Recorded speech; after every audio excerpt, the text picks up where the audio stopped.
በሀገራችን የእንስሳት ሀብት ልማት ከፍተኛ የሆነ የስራ ዘርፍ ነው።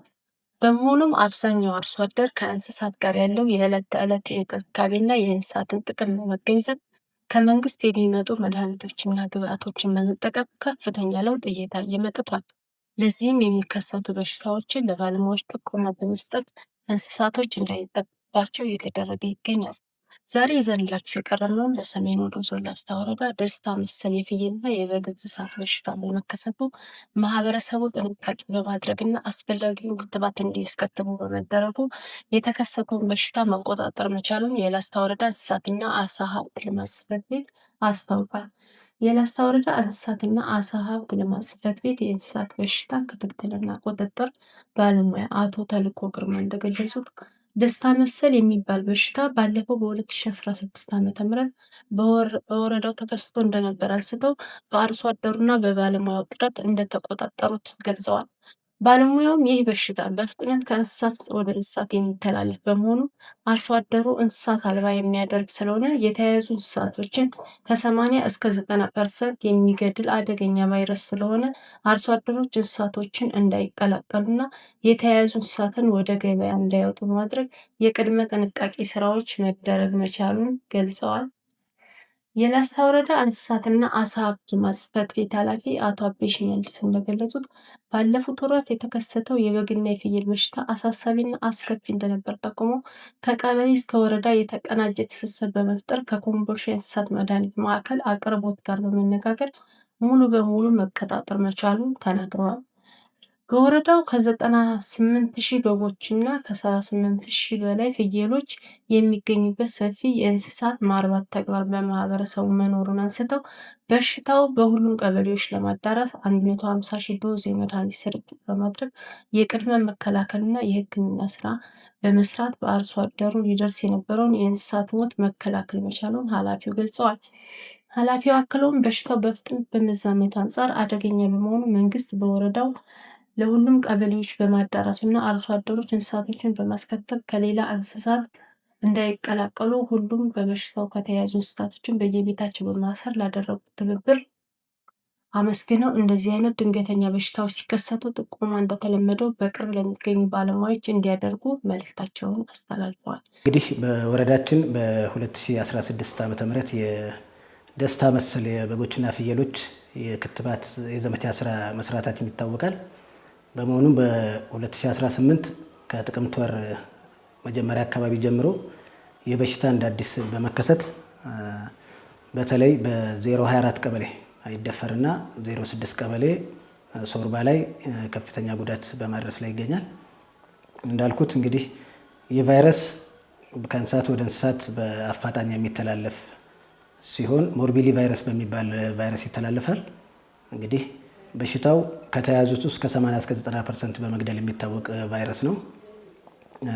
ይሄ በሽታ ሀፕን እንዳደረገ እኛ እንደ ወረዳ ያደረግነው ምንድነው ከኮምቦልቻ ላቦራቶሪ ጋር ያሉትን ናሙናዎች በተለይ የፎቶ መረጃ በመላክ እንዲመጡ በማድረግና ናሙና እንዲወስዱ አድርገናል።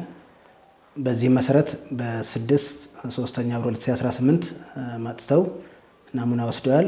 በዛ መሰረት ፖዚቲቭ ሆኖ ተገኝቷል ማለት ነው። እንግዲህ በሽታው ያደረሰው ጉዳት እንደሚታወቀው ቅድም እንዳልኩት በሽታው በፈጣን ደረጃ ተላላፊ ከመሆኑ አንጻር የ8 አባወራ የሚሆኑ 04 ቀበሌ ላይ ከ40 እንስሳት በላይ ገድሏል። 06 ሶርባ ላይ ከ5 አባወራ በላይ የሚሆኑ ወደ 12 እንስሳት ገድሏል። በመሆኑም እኛ እንደ ወረዳ አሁን እየወሰድን ያለነው እርምጃ ምንድነው? አንደኛ የክትባት መድኃኒቱ እጃችን ላይ ባለመኖሩ መድኃኒቱ እስኪመጣልን ድረስ የፕሮፊላክሲስ ወይም የመከላከል ስራ በመስራት ላይ እንገኛለን። በዚህም ብዙ እንስሳት ለመታደግ ተችሏል ማለት ነው። ነገር ግን አሁን ላቦራቶሪ ጋር ባለን ግንኙነት ወደ 30,000 ዶዝ የሚሆን የክትባት መድኃኒት መጥቶልን ከዛሬ ከ8 ጀምሮ ስርጭት የጀመርን መሆኑንና በሽታው በተከሰተባቸው አካባቢዎች ላሉት እንስሳቶች የፕሪቬንሽን ላልተያዙት የመከላከል ስራ የምንሰራ ሲሆን ለተያዙት የኮንትሮል ወይም የሕክምና ተግባራትን የምናከናውን ይሆናል ማለት ነው። ስለዚህ አጠቃላይ እንግዲህ በሽታውን ለመከላከል የኮምቦልቻ ላቦራቶሪም በአፋጣኝ የወሰደውን እርምጃ እያደነቅን ቀጣይ አጠቃላይ ወረዳ ላይ ያሉትን በጎችና ፍየሎች በሽታው ተዛምቶ አርሶ አደሩ ከመራቆቱ በፊት የመከላከል ስራ የምንሰራ መሆኑን አሳውቃለሁኝ ማለት ነው።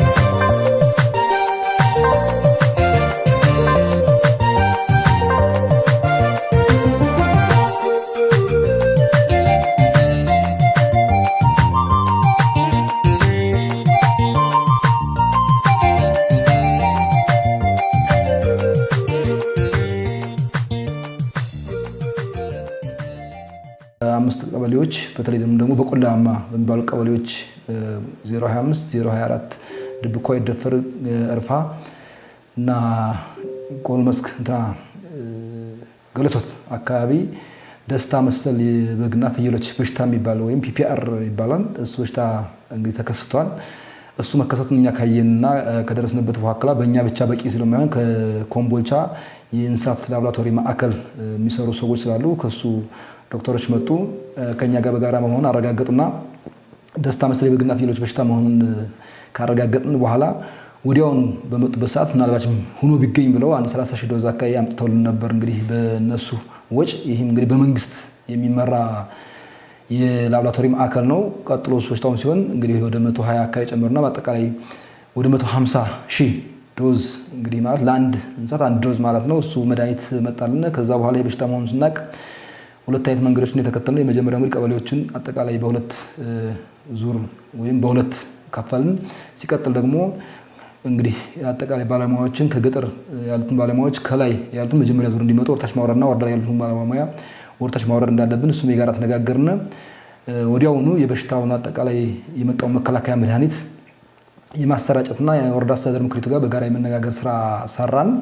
እንግዲህ በሽታው በዛ ልክ በጣም አደገኛ የነበረው መጀመሪያ አካባቢ ላይ እንደተገኘ 30-40 የሚደርሱ እንስሳቶች የበግም ሆነ ፍየል በጋራ ሆነው የሞቱበት አጋጣሚ የነበረው። ስለዚህ እሱን መሰረት አድርገን በአንደኛ ዙር 15 ቀበሌዎችና በሁለተኛ ዙር ደግሞ 11 ቀበሌዎችን አድርገን ከፈልን። ስለዚህ የመጀመሪያ 15 ቀበሌዎች ቆላማውና በዛ አካባቢ ወይና አደጋ አካባቢ የነበሩ ስለነበሩ እነሱን እንግዲህ መጀመሪያ ዙሪያውን በሽታ የተነሳበትን መሀል ላይ ሳይሆን ያው ድንበር ዘለል በሽታ ስለሆነ ተሻጋሪ ስለሆነ በግዳንም በመቄትም በቡግናም እና በጋዝ ጊብላም ጭምር የኛ ወረዳ የሚያዋስኑ ስለሆነ እሱን ዙሪያውን እንግዲህ በተመረጡ አካባቢ ዙሪያውን እየሰራን ወደ መሀል የመግባት ስራ ነው የሰራ ነው። እነሱን 15ቶችን እንግዲህ አጠቃላይ ከ25 ቀን በላይ በመውሰድ እሱን ከሰራን በኋላ እሱ ጥቅል ያለው ምንድነው እንዴት ነው የሚለው ነገር ሙሉ ገምግመን አስቀጥለን ደግሞ በሁለተኛ ዙር 11 ቀበሌዎች ላይ እታች ያሉትን ባለሙያዎችም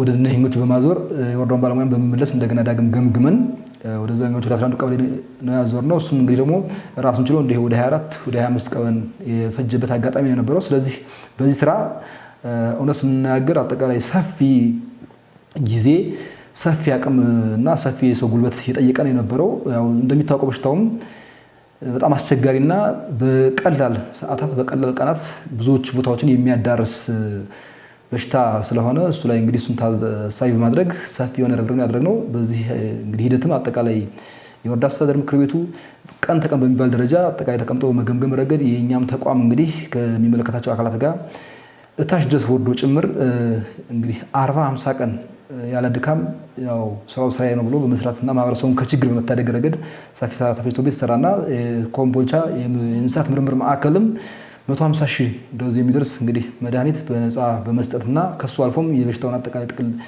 ተጨባጭ ነባራዊ ሁኔታውን ተረድቶ ተጨባጭነቱን በማረጋገጥና እንግዲህ አንዳንድ ወጪዎችን የባለሙያዎችን በመሸፈን ረገድ ሰፊ ስራ የተሰራበት ነው እና አጠቃላይ ይሄ ስራ ሲሰራ እንግዲህ እንደተባለው ከ50 በላይ ቀን የወሰደበት ሰፊ ድካምና ያው ውጣ ውረድ የጠየቀ ቢሆንም አርሶ አደሩም ከችግር መታደግ የተቻለበት አጋጣሚ አለ።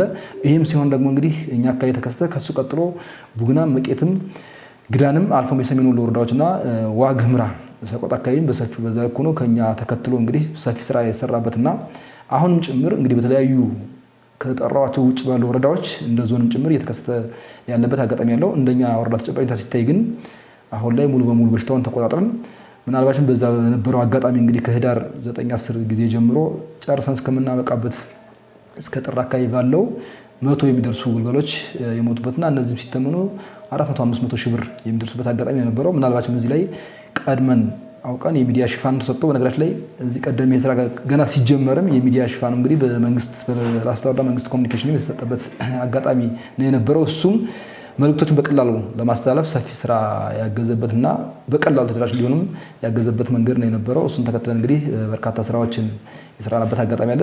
እናም ደግሞ ስራው ያው መሬት ላይ የነካ ስለነበረ አሁንም በሽታው አጠቃላይ ኦዲት ሲደረግና ክትትልና መልሶ ማረጋገጥ ስራ ሲሰራም ከወረዳው ሙሉ በሙሉ ነፃ የሆነበት አጋጣሚ ነው የነበረውና ስለዚህ ሰፊ ስራ እኛም ሰርተን ቀሪ ወረዳዎችንም እንዳይዛመት ጥረት በማድረግ ረገድ ብዙ ስራ ሰርተን ራሳችንም ከችግር ማህበረሰቡንም ከችግር ታድገናል።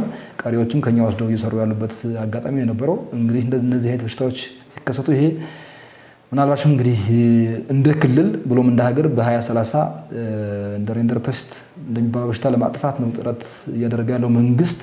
በሽታውም እጅግ አስቸጋሪና ማህበረሰቡ ላይ በተለይ አርሶ አደሩ የህብረተሰብ ክፍል ላይ ሰፊ ጉዳት ስለሚያደርስና እንደኛ ከተጨበረታ ደግሞ ትንንሽ እንስሳቶች የሚባሉት እነዚህ መንዛቂ ትንንሽ እንስሳቶች የሚባሉት በግና ፍየሎች ላይ በሰፊው ስለምንሰራ የበሽታን በሰፊው ስለሚጠናወት ከዚህ ቀደም 2016 አካባቢ መስከረም አካባቢ ተከስቶ የነበረው አሁንም ደግሞ ተከስቶ ያው ባለው ጥረት መከላከልና አርሶ አደሩን ከችግር መታደግ የቻልንበት አጋጣሚ ነው የነበረው። አሁን ሙሉ በሙሉ ተቆጣጥረን ቀሪ አንዳንድ የተለመዱ በሽታዎች ካልሆነ በስተቀር ደስታ መሰል የበግና ፍየል በሽታዎችን መቆጣጠር ችለናል።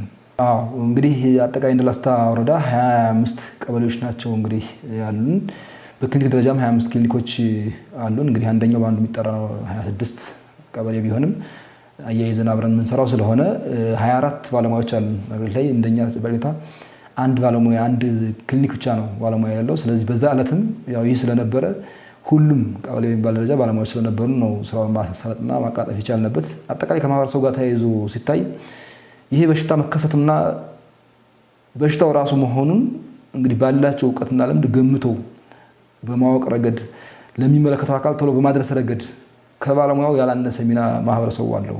በሽታው ምን ያክል አሰቃቂ እንደሆነና ገዳይ እንደሆነ በሽታው ከተከሰተ በኋላም ከክትባት ውጭ ምንም ሊሆን እንደማይችል ሊድንም እንደማይችልና ሁሉም ሊያደርስ እንደሚችል ማህበረሰቡ የተለየ ግንዛቤ ስላላቸው እንስሳቶቻቸውን ክትባት እስከሚደርስ ቤታቸው በመዋል ረገድ ከሌላ እንስሳት ባለመደብለቅ ገበያ ባለማግባት እና መሰል ብዙ ጉዳዮች ክትባት እስከሚደርስ የነበሩ ጉዳዮች ስለነበሩና ለበሽታው አባባሽ የሚባሉ ችግሮች ስለነበሩ እነሱን ችግሮች እኛም በፈጠርነው ግንዛቤ ማህበረሰቡ ከዚህ ቀደም በነበረው ያው ግንዛቤ ቀድሞ እስከምንከላከልና እስከምናደርሰው ድረስ ማህበረሰቡ ስላወቀ የተከላከለበት ወይም በሽታውን በጋራ እንድንከላከል የማህበረሰቡ ድርሻ ግንዛቤው ከፍ ያለ ስለነበር ብዙ ነበርና ከቀጣይ አኳያም እንግዲህ በመከሰት ረገድ አሁንም አይከሰትም ተብሎ ሙሉ ዝግ ሊሆን አይችልም። ነገር ግን ያሉት እንስሳቶች እንግዲህ እንደኛ ወረዳ ከ97,000 በላይ በጎችና ከ78,000 በላይ ፍየሎች አሉ። ከ2 ወር በታች ያሉ ታዳጊ ግሎች ብቻ ናቸው በዚህ ክትባት የማያልፉት። ከዛው ደግሞ በተለየ መንገድ ታመው ቤት የዋሉ ሊኖሩ ይችላሉ። በዚህ አጋጣሚ ደግሞ ሌላ ወረዳ የሄዱ እንስሳቶች ሊኖሩ ይችላሉ በተለያዩ መንገዶች። ስለዚህ 70-80% ከተከሰተ ከታከመ ይከስታን ተብሎ የሚታሰበው 20% እንግዲህ እነዛ ያልተከተቡት ታዳጊ እንስሳቶች በዛ ጊዜ ያልተገኙ አንዳንድ እንስሳቶች ሊኖሩ ይችላሉ።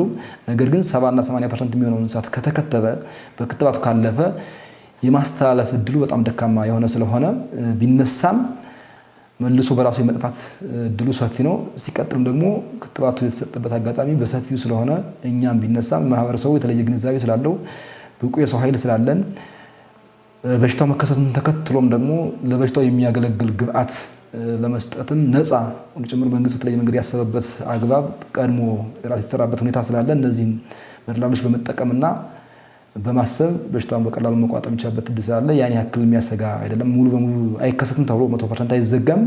ግን ደግሞ ቢከሰትም በቀላሉ አዳከም ማጥፋት የሚቻልበት እድል ያው ለምደነዋል ማለት ነው። የዛሬውን ዝግጅታችን በዚህ ያበቃን። በሌላ ፕሮግራም እስከምንገናኝ ሰላም ሰንብቱ።